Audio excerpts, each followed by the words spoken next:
देखो इस क्वेश्चन को कैसे करेंगे, इस क्वेश्चन को एक बार पढ़ लेते हैं। देखो क्वेश्चन में कह रहा है एक थैले में 5 पैसे, 10 पैसे और 25 पैसे के सिक्के 3:2:1 के अनुपात में है। ठीक है, यानी इस रेशियो में दे रखे हैं सिक्के। ठीक है, यदि कुल मिलाकर इसमें 60 रुपये हैं तो टोटल रुपये कितने, 60 रुपये हैं।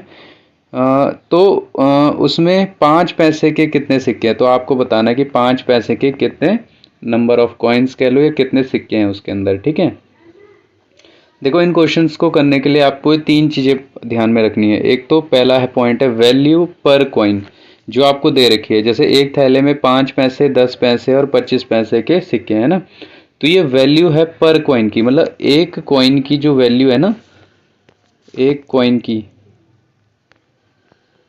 वो दे रखी है कि 5 पैसे हैं, है ना। एक कॉइन की 5 पैसे है, एक कॉइन की 10 पैसे है और एक कॉइन की, मतलब हर एक कॉइन की यहाँ पे वैल्यू दे रखी है, तो वैल्यू पर कॉइन दे रखी है। ठीक है, फिर दूसरा आता है नंबर ऑफ कॉइन्स।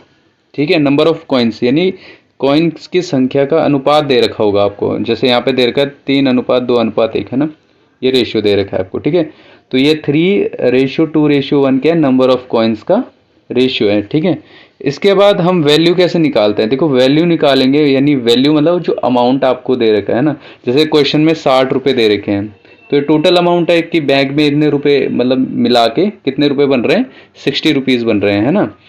तो वो कैसे निकलता है, वैल्यू पर कॉइन की मल्टीप्लाई, वैल्यू पर कॉइन की अगर मल्टीप्लाई कर दो आप किससे, नंबर ऑफ कॉइन से, तो वो क्या निकल जाएगा, अमाउंट निकल जाएगा कॉइन का। ठीक है, तो देखो कैसे करा, 5 यहाँ पे कितना था, 5 पैसे थे, इसके 3 पैसे से मल्टीप्लाई करेंगे तो कितना आ जाएगा, 15 पैसे आ जाएगा। ठीक है, ऐसे 10 × 2 करेंगे तो 20 आ जाएगा, और 25 × 1 करेंगे तो 25 पैसे आ जाएगा। तो ये वैल्यू आ चुकी है। ठीक है, और इनका टोटल करेंगे हम इस वैल्यू का, तो कितना आ जाएगा, 60 पैसे आ जाएंगे, है ना। ये टोटल है, तो ये टोटल जो अमाउंट 60 पैसे निकले हमारे, यही हमारे क्वेश्चन में 60 रुपीज़ दे रखा है ना। अब क्योंकि यहाँ पे ये चीज़ें पैसे में थी, तो आपको रुपीज़ को किस में कन्वर्ट करना पड़ेगा, पैसे में। तो 60 रुपये में कितने हो जाएंगे, 6000 पैसे हो जाएंगे। ठीक है, तो हम ये कह सकते हैं कि 60 यूनिट में 6000 पैसे है, तो एक यूनिट में 100 पैसे हो जाएंगे, तो 15 यूनिट। क्यों, क्योंकि हमें 5 रुपये के कॉइन्स की नंबर ऑफ कॉइन्स निकालने की, 5 पैसे के कितने नंबर ऑफ कॉइन्स होंगे, है ना। तो हमने क्या निकाला, 15 पैसे की वैल्यू निकाल ली कि 15 पैसे में, यानी 15 यूनिट में कितने पैसे बन जाएंगे, 1500 पैसे बन जाएंगे। कितने बन जाएंगे, 1500 पैसे बन जाएंगे आपके। ठीक है, अब देखो, अब नंबर ऑफ कॉइन्स आपको निकालने हैं किसके, 5 रुपये के डिनोमिनेशन वाले के, है ना। तो यहाँ पे क्या करना है आपको, नंबर ऑफ कॉइन्स निकालने के लिए, तो जो आपका 1500 यहाँ पे निकला था हमारा, है ना, जब हमने 15 यूनिट की वैल्यू निकाली थी 1500 पैसे, तो उसका डिवाइड कर देना आपको वैल्यू पर कॉइन से। वैल्यू पर कॉइन कितना दे रखा है, 5 पैसे पर कॉइन, है ना।